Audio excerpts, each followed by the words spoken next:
কিয়ামতের আগে। হাদিসের ভাষায় হাবশা, আর এটাকে বর্তমানে বলে ইথিওপিয়া। ইথিওপিয়া থেকে একজন লোক আসবে যার পায়ের নলাগুলো হবে চিকন চিকন। ওই লোকটা এসে কাবা ঘর নিজে নিজে পিটাইয়া পিটাইয়া ভেঙ্গে ফেলবে, পাথরগুলো খুলে ফেলবে, কাবার নিচে যে সম্পদ আছে লুটপাট করে নিয়ে যাবে। কয়জন বলেন, কয়জন? কিয়ামতের আগে একজন মানুষ এসে বাইতুল্লাহ ধ্বংস করে সব লুট করে নিয়ে যাবে। আল্লাহ তাআলা বাইতুল্লাহ বাঁচানোর জন্য আবাবিল পাঠাবে না, আর কেউ বাইতুল্লাহ বাঁচানোর জন্য আগাইয়া আসবে না। কারণ কি? অথচ কোরআনে কারীমের সূরা ফিল তো পারেন, ওই আলাম তারা সূরা আর কি পারেন তো, সেখানে কি আছে? বিস্তারিত ঘটনা কি আছে? আব্রাহা থেকে ইয়ামান থেকে আব্রাহা 60,000 সৈন্য, 60,000 হাতি নিয়ে আসছে বাইতুল্লাহ ধ্বংস করবার জন্য। বাইতুল্লাহ ধ্বংস হয়েছে নি? কে ধ্বংস হয়েছে? আচ্ছা, হেতার 60,000 তুমি কয়জন বাঁচি গেছে এদিন? একজনও যায় না। আহা, আচ্ছা সান এত বেশ কমকা অঙ্ক, এত বেমিল কেন? ওই দিন 60,000 শেষ, বাইতুল্লাহ অক্ষত আছে। আর কিয়ামতের আগে 60,000 নয়, 600 নয়, 60 জন নয়, 6 জন নয়, একটা লোক আসবে বাইতুল্লাহ ধ্বংস করে দিবে। আল্লাহ তাআলাও বাঁচাবেন না, কেউ বাঁচাইতে আসবে না। কারণ কি? এই প্রশ্নের উত্তর আজকের আলোচনা খতম। তবে প্রশ্নের উত্তর দেওয়ার আগে আপনাদেরকে একটু ঘুরে আনি, ইতিহাসের পাতায় চলেন। আব্দুল মুত্তালিব তখন বাইতুল্লাহ মুতাওয়াল্লি বলেন, সভাপতি বলেন, খাদেম বলেন, যা বলেন বলেন। আব্দুল মুত্তালিবের কাছে খবর আসছে আব্রাহা 60,000 সৈন্য নিয়ে আসছে, 60,000 হাতি নিয়ে আসছে, কাবা ধ্বংস করবে। আব্দুল মুত্তালিব শোনার পরে কয়, তাইলে ব্যাপারটা সহজ, আমাদের আর কোনো দায়িত্ব নেই। কিনলে? কারণ আব্রাহার মোকাবেলা করার মতো আমরা সাধারণ নাগরিক, আমরা কুরাইশের মোকাবেলা করার কোনো শক্তি নেই, অতএব দায়িত্ব ছাড়িল। এটাই পরিষ্কার কথা। উলামায়ে কেরাম দ্বীনের ঠিকাদার নয়, দ্বীনের খাদেম। যখন জীবনের হুমকি আসবে তখন উলামায়ে কেরাম যদি আমর বিল মারুফ নাহি আনিল মুনকার না করে, গুনাহ হবে না, করলে সওয়াব পাবে, সেটা ভিন্ন কথা। বুঝতেছেন কথা? এখন বাংলাদেশে এই সময় আসে গেছে, আমরা ওয়াজ করলে সওয়াব, হাদিও আছে, না করলে কোনো ক্ষতি নেই। আমনগো মাইয়ারা একই ফালাইতেছে, আরো ফালাইবে, কদিন হবে মাইয়ার মাও ফালাইবে, রেডি থাকেন শুধু। স্বপ্ন দেখেন তো, দেশে ওয়াজ বাড়ি গেছে, মসজিদ মাদ্রাসা বাড়ি গেছে, বন্ধ করেন দরকার করেন, সমস্যা নেই। সিএনজি আমরাও চালাইতে পারবো, আর কথা কনে হেড চালাইবার লাগি কথা কনে ফ্যাটিকা চালাইবার না, আপনি যখন দরকার মনে করতেন না মসজিদ মাদ্রাসার ওয়াজ নসিহত, সমস্যাটা কি? চলতো না, তালা লাগাই দিব তো বলে সংসার। সিএনজি চালামু, অটো চালামু, সিএনজি চালাইলে মাসে 20-30 হাজার টাকা কামান যায়, অটো চালাইলে মাসে 10-20 হাজার টাকা কামান যায়, আরো কত কিছু আছে। বাপের 3টা জায়গা জমি খালি করে দিয়েছে, কাজ চাষ করে না, চাষাবাদ শুরু করে দিব। ফিউর জিনিস খামু, বিশুদ্ধ জিনিস খামু, বেজাল হইতো না, ডায়াবেটিস হইতো না, প্রেশার হইতো না, ডাক্তাররাও হিসাব দিতেন না। কথা কয় না? ফ্যাটিকে চালাইবার চিন্তা নাই, আমরা তো মনে করছি হুজুর এটা দি ফ্যাট চালাই। আব্দুল মুত্তালিব ডাইরেক্ট বলে দিল, আমরা ঠিকাদার নয়, আমরা খাদেম, অতএব এত বড় সৈন্যের মোকাবেলা করার শক্তি আমাদের নাই, দায়িত্ব ছেড়ে দাও। দিছে ছাড়ি, যা করবো করো, আল্লাহ লিখব। বাংলাদেশের উলামায়ে কেরামের মুখ দিয়ে এই কথা বাহির করাইন না, করাইলে বিপদ আছে আপনাদের। এখন আব্রাহা আইসা বাইতুল্লাহ থেকে 12 কিলোমিটার দূরে ওয়াদিয়ে মুহাসসার, এখানে তাবু গাড়ছে, আর আসছে তো ইয়ামান থেকে। এরপরে এখান থেকে কি করবে? অপারেশন চালাবে কাবাতে। এখন আব্রাহা দেখে যে বাবা রে বাবা, বিরাট কারবার, মাঠে মাঠে গরু ছাগল আর ওট মহিষ যেভাবে সত্যি আছে, আমাদের দেশে তো এত নাই। অতএব একটা কাম কর, আমরা তো আইসি বাইতুল্লাহ ভাঙ্গি ফালামুই, ধ্বংস করি ফালামুই, আমাদেরকে ঠেকাইব কে, আমাদের মোকাবেলা করিব কে? কোরাইশের তো এই শক্তি নাই, এটা তো করুমে, তবে আগে দিয়ে একটু লুটফাট করিল। তো সৈন্য করে হুকুম দিছে, গরু ছাগল যা পাইবি দড়ি দিয়ে বাঁধিলে চলে যায়। এখন এখান থেকে একটা শিক্ষা শোনেন, দুনিয়ার 8,500 বছরের ইতিহাসের শিক্ষা। যেই বা যারা যখন যেই যুগে যখনই বলিয়াছে আমাদেরকে ঠেকানোর কেউ নাই, সব আমাদের নিয়ন্ত্রণে, আমাদেরকে মোকাবেলা করার কেউ নাই, আমাদেরকে নামানোর কেউ নাই। কথা সত্য, হেতারে কেউ নামানো, হেতারে কেউ মোকাবেলা করানো, হেতারে আল্লাহর গজবে সাইজ করছে। অতএব সামনেও করিব যদি কেউ এরকম করে। এটা হইছে আওয়াজ কমে গেছে, আগেরটা জোরে মারছে, হন কমে গেছে। ঘটনা কি? সুবিধাবাদ জিন্দাবাদ। কে এখন ওই যে সবার গরু ছাগল দড়ি দিয়া বাঁধি বাঁধি নিয়ে যাইতে আছে, এর মধ্যে আব্দুল মুত্তালিবের 200 উট নিয়ে গেছে। কয়শো উট? আব্দুল মুত্তালিবের কাছে খবর আছে, ক শুনছেন নি দাদা? কি ক আব্রাহা তো আপনি 200 উট লই গেছে। ক না, তাইলে এখন যাওয়া দরকার, যেহেতু উটের মালিক আমি। বাইতুল্লাহর ব্যাপারে কোনা যাইতেন না, উনি দেখবো, উটের মালিক আমি, যাই। গেছে আব্রাহার কাছে, যাই আগে আব্রাহা আমার উটগুলো ফেরত দাও। আব্রাহা কে আব্দুল মুত্তালিব আমি কিল্লে আইছি জানো নি? বালা করি জানি। কিল্লে? তুমি আসছো কাবা ধ্বংস করতে, তাহলে জানি শুনি তোমার এই কাম? আমি তো ভাবছিলাম তুমি বলবে আব্রাহা আমার 200 উট নিছো, লাগলে আরো 2000 নিও, তারপরেও আমাদের বাপদাদার ঐতিহ্য, মুসলমানের ঐতিহ্য, কোরআনের ঐতিহ্য, ইব্রাহিম আলাইহিস সালামের স্মৃতি, আল্লাহর ঘর, এটার উপর হাত তুলিও না, সব নিয়ে যাও, আল্লাহর ঘরকে ছেড়ে দাও। আশ্চর্য ব্যাপার, তুমি এই ব্যাপারে কোনো কথা বললে না। তুমি আসি আমার কাছে তোমার উটের দাবি করো, তোমার কাছে কি আল্লাহর ঘরের চেয়ে উটের দাম বেশি হয়ে গেছে? আব্দুল মুত্তালিব বলে, আব্রাহা তোমার কথা ঠিক আছে, তবে এক জায়গাতে ভুল আছে। তুমি মনে করছিলা আমি কাবার মালিক, না আমি কাবার মালিক না, আমি কাবার খাদেম, কাবার মালিক তিনি। এজন্য আমরা পরিষ্কার বলি, সারা দুনিয়াতে যত মসজিদ মাদ্রাসা আছে, যত দ্বীনি প্রতিষ্ঠান আছে, মাদ্রাসার মুহতামিম, মাদ্রাসার বড় হুজুর, মাদ্রাসার প্রতিষ্ঠাতা, মাদ্রাসার মুতাওয়াল্লি, জমিন ওয়াকফ দাতা, মসজিদের সভাপতি, মসজিদের সেক্রেটারি, মসজিদের ইমাম, মসজিদের খতিব, আল্লাহর কসম কেউ মসজিদ মাদ্রাসার মালিক নয়, সবাই খাদেম, মালিক হলেন আব্দুল মুত্তালিব বলেন, আনা রব্বুল ইবিল ওয়ালিল বাইতি রব্বুন সায়ামনাহু। আব্রাহা তুমি ভুল বুঝতেছো, আমি উটের মালিক, এজন্য আমি আমার মালিকানা বুঝে নিতে আসছি। আমি ঘরের মালিক নই, আমি ঘরের খাদেম ছিলাম। ঘরের মালিক যিনি, তিনি তোমার থেকে তার মালিকানা বুঝে নিবেন। দেখছেন কি মাইট দিছে? আব্রাহা ওরে কথার তো যুক্তি আছে, এ দেরে তার উট দিতে। আব্দুল মুত্তালিব 200 উট লই আইছে বাইতুল্লাহর কাছে, আসি বাইতুল্লাহর গিলাপ দড়ি কয়, আল্লাহ আব্রাহা বাদশাহ 60,000 লই আইছে, আর আমি এক নিরীহ সাধারণ জনগণ। ও যদি আমার ওটেগুলা ফেরত না দিত, কিচ্ছু করার ছিল না, ও দিছে, বড় দয়া করছে। তো আল্লাহ এই 200 ওট আমি নিব না, এগুলা তোমার ঘরের জন্য দান করলাম। 200 ওট যদি বাজারে ফালাইও দেন 10 কোটি, বেশি না 10 কোটি। 200 ওটের কত দাম? 10 কোটি। 10 কোটি একসাথে দিছে, আর হাতে 10 টিয়া দি খোঁড়া দেয়, হুজুর করে আমরা চালাই, আমরা খাবাই। দিতাম না, আমরা খাই, আমরা বিরুদ্ধে সোরার ঘরে সোরা। এরপরে আব্দুল মুত্তালিব বলেন, আল্লাহুম্মা ইন্নাল মারআ ইয়ামনাউ রাহলাহু ফামনা রিহালাক ওয়ানসুর আলা আলিস সালিবি ওয়া আবিদিহিল ইয়াওমা আলাক লা ইয়াগলিবান্না সালিবুহুম ওয়া মিহালুহুম আবাদান মিহালাক ইন কুনতা তারিকাহুম ওয়া কিবলাতানা ফা'মুর মা বাদালাক। আব্দুল মুত্তালিব বলে, আল্লাহ দুনিয়ার মানুষ জীবন দিয়া সম্পদ রক্ষা করে, দুনিয়ার মানুষ কেউ তার সম্পদের মায়া ছাড়ে না, জীবন দিয়া সম্পদ রক্ষা করে। আল্লাহ আমার দিকে চান, আমি আমার ওটগুলা বুঝি লইছি, আমি আমার সম্পদ বাঁচাইছি। আল্লাহ দুনিয়ার মানুষ জানে এই ঘরের মালিক তুমি, যদি তুমি সত্যি ঘরের মালিক হয়ে থাকো তাহলে তোমার ঘরকে তুমি হেফাজত করো। কোন জায়গাতে মাইর দিছে? এরপরে আব্দুল মুত্তালিব বলেন, আল্লাহ দুনিয়ার নেতারা এক নেতা আরেক নেতার ক্ষমতা দেখছে, এক রাজা আরেক রাজার ক্ষমতা দেখছে, এক দেশ আরেক দেশের ক্ষমতা দেখছে, এক দল আরেক দলের ক্ষমতা দেখছে।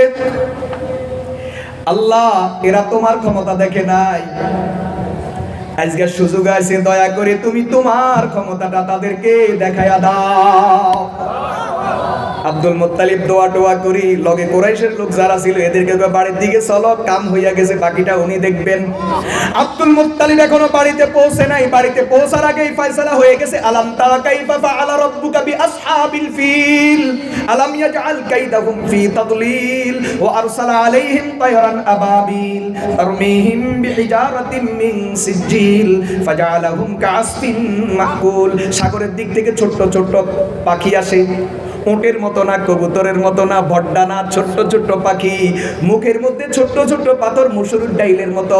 এই পাথর এনে এক একটা সৈন্যের মাথা বরাবর ছেড়ে দেয়, মাথার মালা, মাথার খুলি ছিদ্র হইয়া পেটের নাড়িবুড়িগুলো কেটে পায়খানার রাস্তা দিয়ে বের হয়ে যায়। প্রত্যেকটা সৈন্য যে হাতির উপর বসা, হাতির পেট পিঠ ছিদ্র করে জমিনে পড়ে যায়, এক একটা সৈন্য শুয়ে যায়। এইভাবে 60,000 বাহিনী শেষ, 60,000 হাতি শেষ।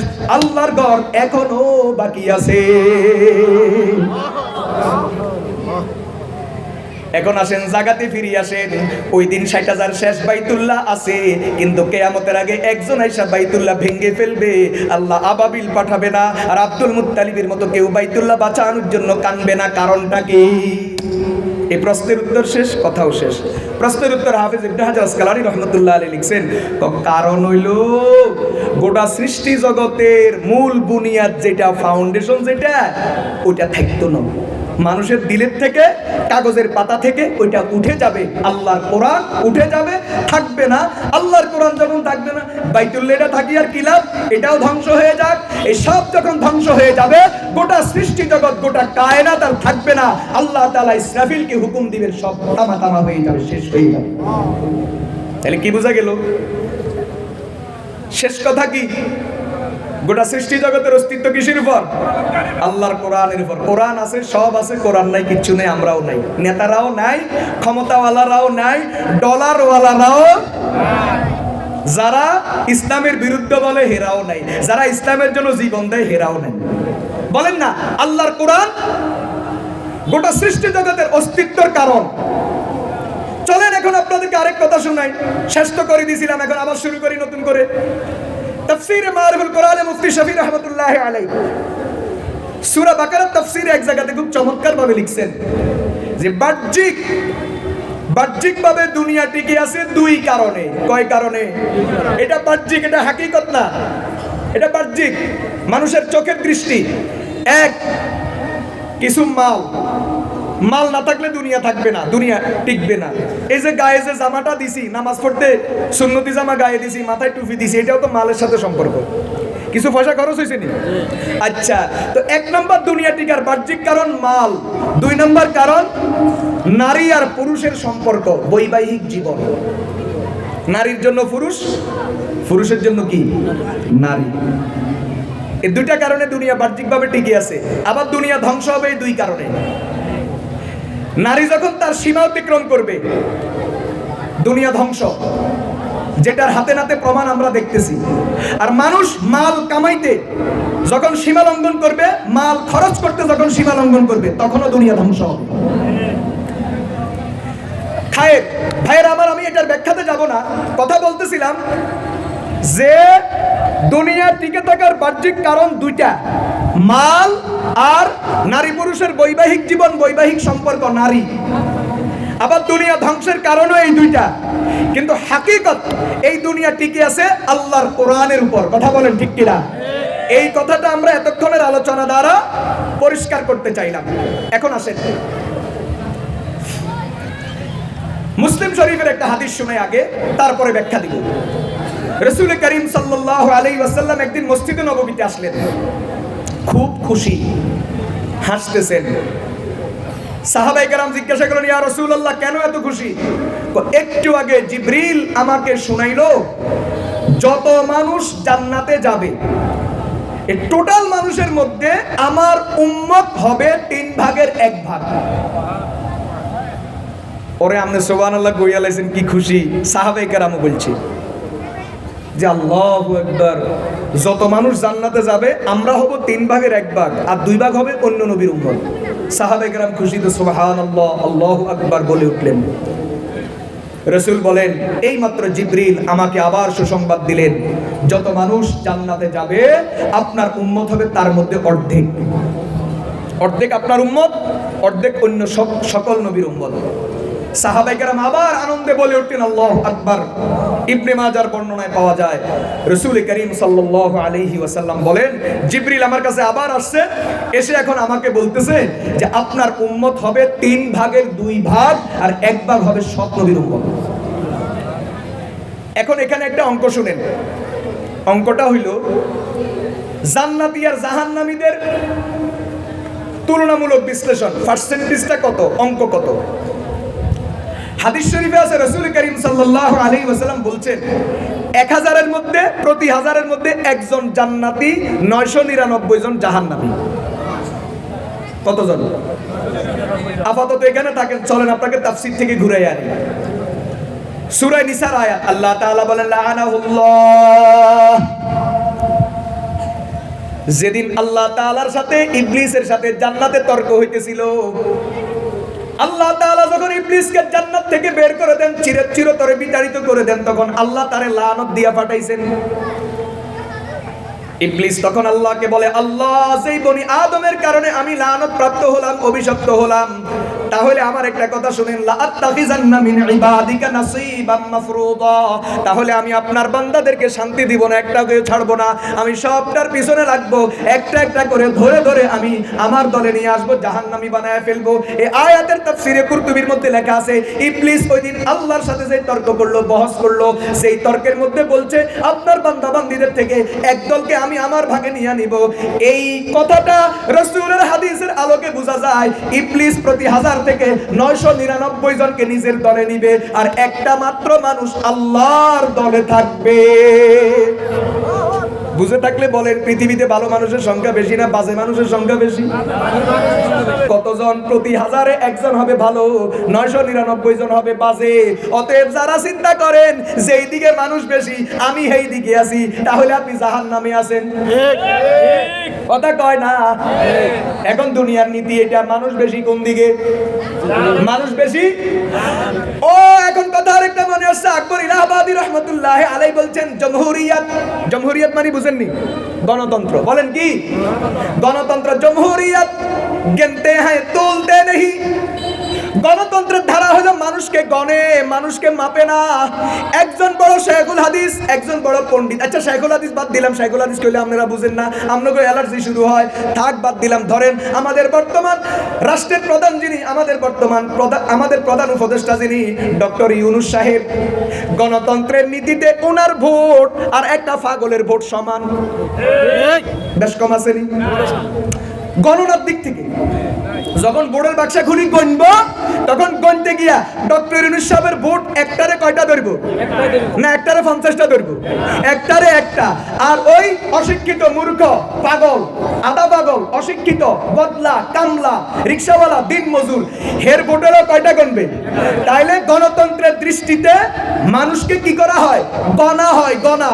মানুষকে মাপা হয় না। অর্থাৎ কার মর্যাদা কতটুকু, কার শান কতটুকু, কার মান কতটুকু, এটা দেখা হয় না। বাস সংখ্যা গণা হয়, মাথা গণা হয়। এটা হলো গণতন্ত্রের থিওরি। মেরে দোস্ত, কথা বলতেছিলাম, আজকে দুনিয়ার নীতি এটা। মানুষ বেশি কোন দিকে বাস দেখো না, ওইটা দেখার দরকার নাই। আল্লাহওয়ালা কোন দিকে, বুজুর্গ কোন দিকে, নেককার কোন দিকে, ফরজকার কোন দিকে, মুত্তাকি কোন দিকে, কোটি কোটি নাফরমান, কোটি কোটি বদ্দিন, কোটি কোটি মাথা যদি একদিকে হয়, তার বিপরীতে যদি এক আল্লাহওয়ালা, এক বুজুর্গ, এক আলেম, এক পীর, এক গাউস, এক কুতুব, এক আল্লামা মামুনুল হক, এক শাইখে চরমনাই, এক রেজাউল করিম, এক ফাইজুল করিম, এক মুফতি আমিনী, এক শাইখুল হাদিস আল্লামা আজিজুল হক, এক মাহফুজুল হক, এক আল্লামা ডক্টর আফামা খালিদ হুসাইন, এক আহমদ শফি, এক জুনাইদ বাবুনগরী, এক খলিল আহমদ কুরাইশি, এক মুফতি মুশতাকুন নবী, এক ফরিদউদ্দিন আল মুবারক, এক আশিক এলাহি, এক ফজলে এলাহি।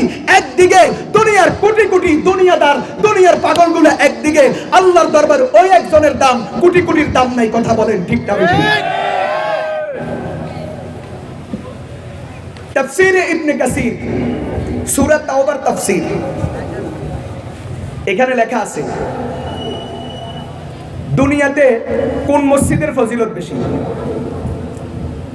কয় 1 নম্বর মসজিদে হারাম, প্রতি রাকাতে 1 লক্ষ, কত গুণ? 2 নম্বর মসজিদে নববী, প্রতি রাকাতে 50,000।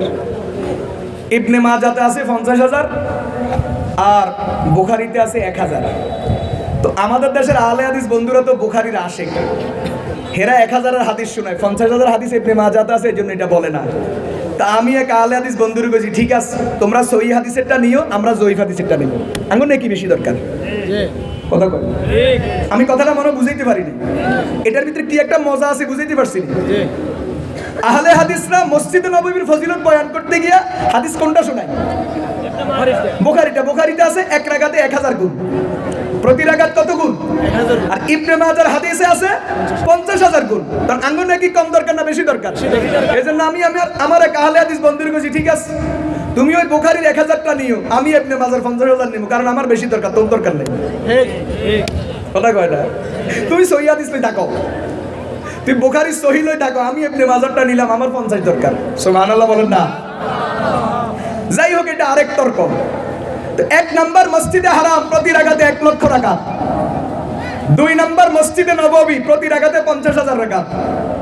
3 নাম্বার মসজিদে আকসা, এখানে কত? প্রতি রাকাতে 500, 1,000, 25,000, বিভিন্ন বর্ণনা আছে। আমরা 25,000 নিলাম, তাহলে 1,50,000, 25,000।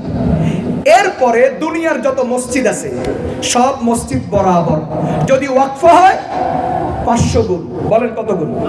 বলুন তো 27 গুণ। এটা জামাতেরটা। আরে জামাত তো রাস্তার উপরেও হইতে পারে, জামাত তো খেতের আইলেও হইতে পারে, কথা কয় না? জামাত তো আপনার ঘরের ভিতরেও হইতে পারে। এই 25 আর 27 ওইটার জন্য। আর যদি ওয়াকফ মসজিদ হয়, মসজিদ যদি ওয়াকফ করা হয়, তাহলে আরো 500 গুণ অতিরিক্ত। সুবহানাল্লাহ। তাইলে বোঝা গেলে 3টা মসজিদ বাদ দিয়ে বাকি সব মসজিদ কি সমান। কিন্তু ইমাম ইবনে কাসির রহমতুল্লাহ আলাইহি বলেন, এখানে একটা কথা আছে, এই সব মসজিদ সমান মানে এখানেও বেশ কম আছে। যেই মসজিদের জামাতে আলেম উলামার সংখ্যা বেশি, ওই মসজিদের জামাতে আল্লাহর কাছে দাম বেশি। আচ্ছা এখন কোন এই বদলকোট মসজিদের জামাতে যেই পরিমাণ মাদ্রাসার শিক্ষকেরা, আসাতেজায়ে কেরাম, তালেবুল ইলমরা যেই পরিমাণ শরীক হয়, আমনগো বাজার মসজিদ বা অন্যান্য মসজিদ, সেখানে আলেম কয়জন পাওয়া যায়? তাইলে এখন বলেন ইবনে কাসিরের এই বর্ণনা মতে সওয়াব বেশি কোথায়? বদলকোট বাজার মসজিদ, সাতখিল কেন্দ্রীয় মসজিদ, অথবা ফাল্লা বাজার মসজিদ, অথবা ওই মসজিদ সেই মসজিদ, সেটার ফজিলত বেশি, নাকি তার তুলনায় ছোট্ট মসজিদ ও মুসল্লি কম বদলকোট মসজিদ, মাদ্রাসা মসজিদ? কেন? এখানে আর কিছু হোক আর না হোক, মাদ্রাসার কতজন আসাতেজায়ে কেরাম আছে, মাদ্রাসার কতগুলো তালেবুল ইলম আছে, যারা হাদিস শরীফ পড়ে, মিশকাত শরীফ পড়ে, ওই ছাত্রগুলাও এখানে জামাতে শরীক হয়, আর আপনারাও তাদের সাথে শরীক হইতেছেন। কপাল খুলে গেছে, আপনাদের আমল নামার মধ্যে নেকি বেশি লেখা হবে। আমি কি কথাটা বুঝাইতে পারছি? আচ্ছা, তো চলেন, কথা বলতেছিলাম, প্রতি 1000-এ 999 জন জাহান্নামী, একজন হবে কি এইভাবে প্রতি 1000 থেকে একজন জান্নাতি যে আল্লাহ তাআলা বেছে নেবেন। তাহলে কি বুঝাইলাম? ওই কথা, এটা খেয়াল আসেনি? সংখ্যা দেখবেন না লোক দেখবেন? মানুষ বেশি কোন দিকে, মানুষ বেশি কোন দিকে সেটা দেখবেন, নাকি মানের মানুষ, আসলে মানুষ নেককার দিনদার বুজুর্গ কোন দিকে? কথা বলেন না কেন? এই জন্য আমরা এইদিকে আছি। এটা হলো হকের পরিচয়। হাদিসের মধ্যে আছে, রাসূল বলছেন ইত্তাবিউস সাওয়াদাল আযম। আল্লাহ রাসূল বলেন বড় দল, মহান দল। আকসার বলেন নাই, বেশি দল, বেশি মানুষ কোন দিকে এটা বলেন নাই। রাসূল বলছেন হকের মানদণ্ড বেশি কোন দিকে এটা নয়, বরং হকের মানদণ্ড মানসম্মত মানুষ কোন দিকে এটা। বুঝতেছেন কথা? এখন আমাদেরকে কত রকম ভূতে পাইছে। মা গো, এক মাহফিল আমরা করছি, 1 লাখ মানুষ হয়েছে। কি হয়েছে? এখন আমরা তো এরকম ঘটনাও শুনি, মানুষ 1 লাখ, 1.5 লাখ, 5 লাখ হয়েছে। এর মধ্যে 15 আনি এশারের নামাজ পড়ে না, একা নিয়ে পড়ছে, তাও ফরজ পড়ি বসে গেছে। মাহফিল এত কবুল, সুন্নত পড়ে না, ভিতরে পড়ে না। এরকম মাহফিল হয়নি বাংলাদেশে। কি লাভ হইব? এরকম মাহফিল 50,000 করে কি লাভ হইব? তার চেয়ে ভালো মানুষ অল্প কয়েকটা হোক, সময় মতো জামাতে নামাজ হবে, সুন্নত ঠিক থাকবে, ভিতরও ঠিক থাকবে। বরং আমি তো দেখছি মাগরিবের পরে কেউ কেউ আওয়াবিনও পড়ে। মানুষ কম হোক অসুবিধা কি? আল্লাহর দরবারে কবুলিয়াত দরকার, মাকবুলিয়াত দরকার। মানুষ বেশি দিয়ে কি করবেন? এটা দুই ফানি খেতেন নাকি নিয়ে? আজকে আমাদের আয়োজকদেরকেও ভূতে পাইছে।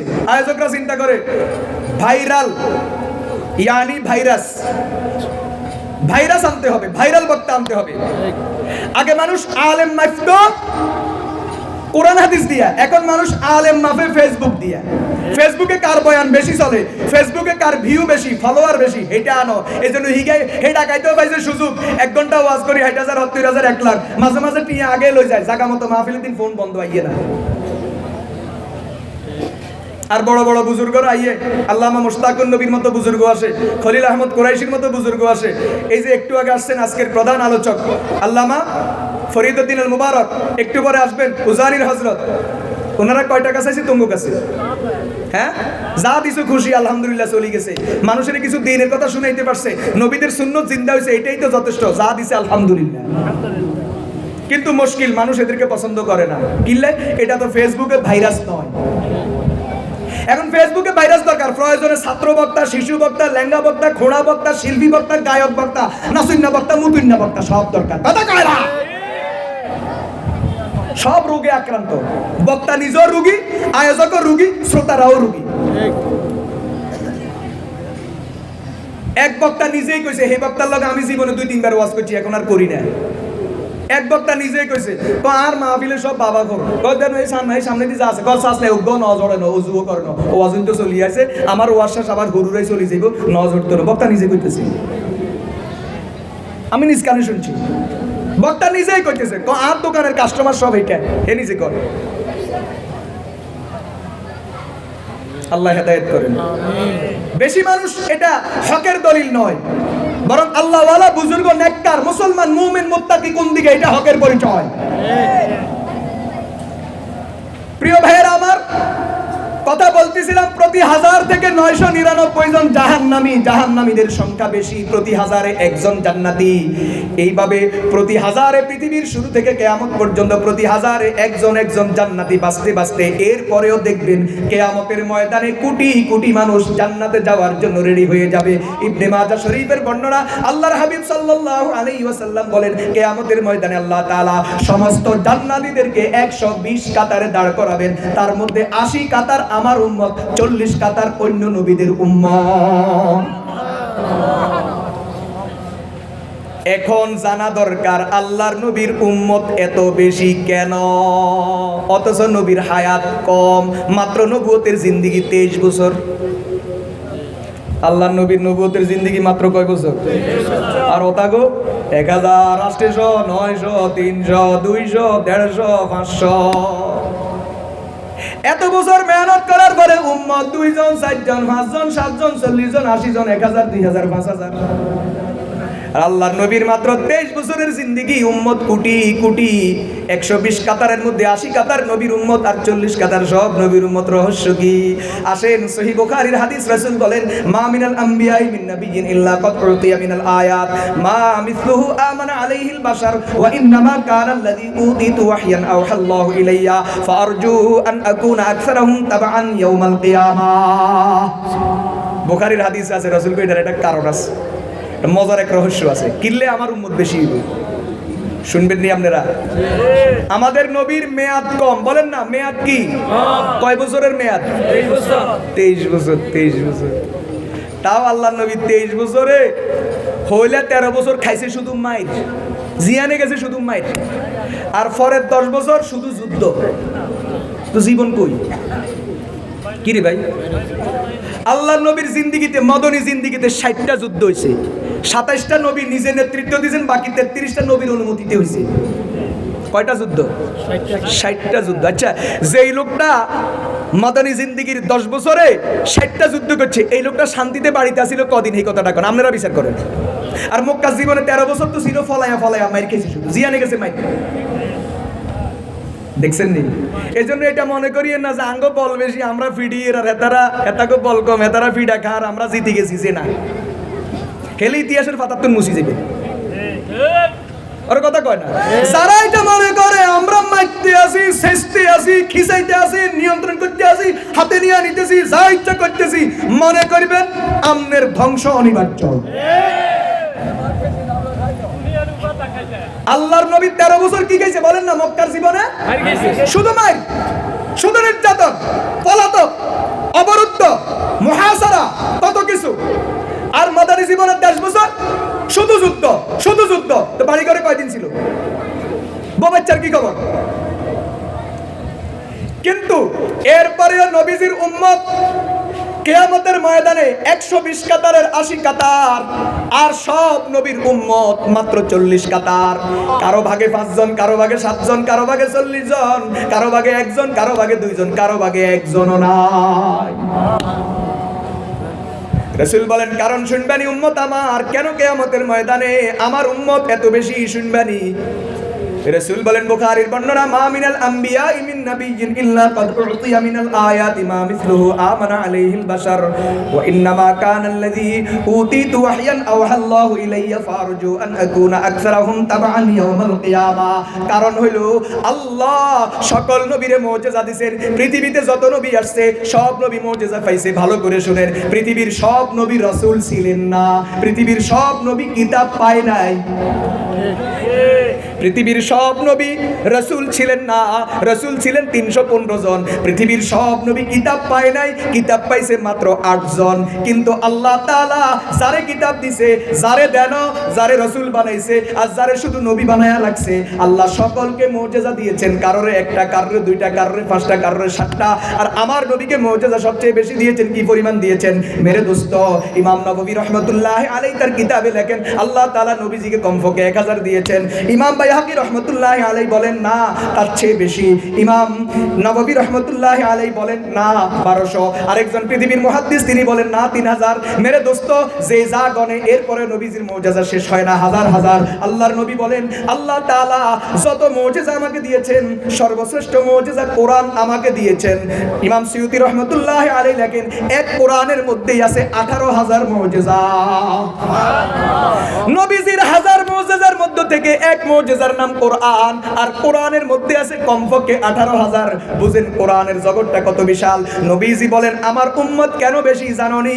তার কারণ আল্লাহ আমারে কোরআন দিছে। আমি দুনিয়া থেকে চলে যাইতেছি ঠিক, কোরআন দুনিয়াতে রেখে যাচ্ছি।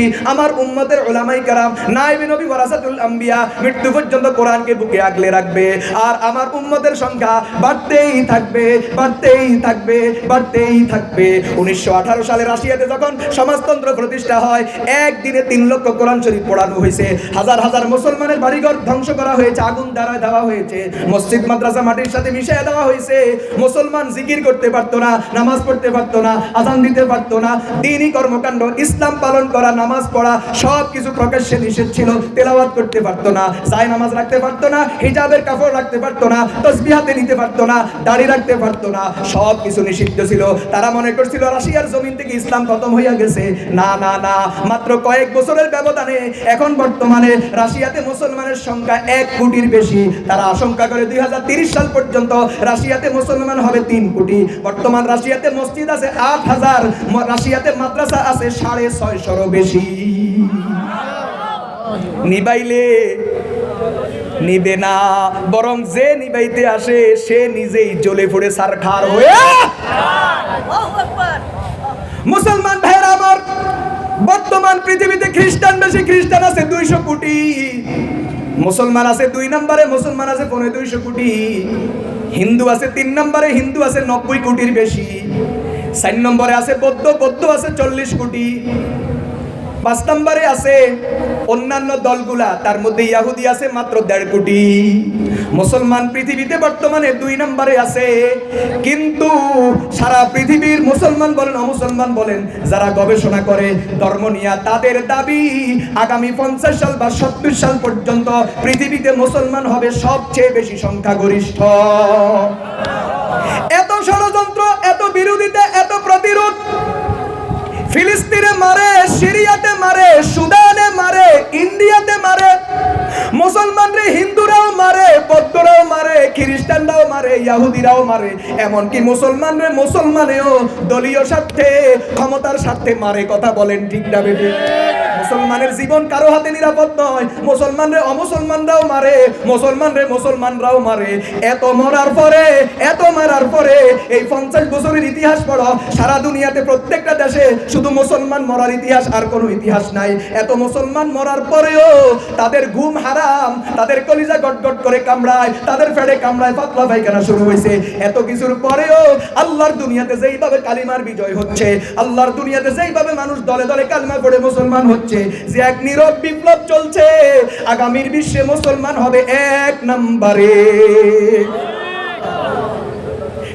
কারণ কি?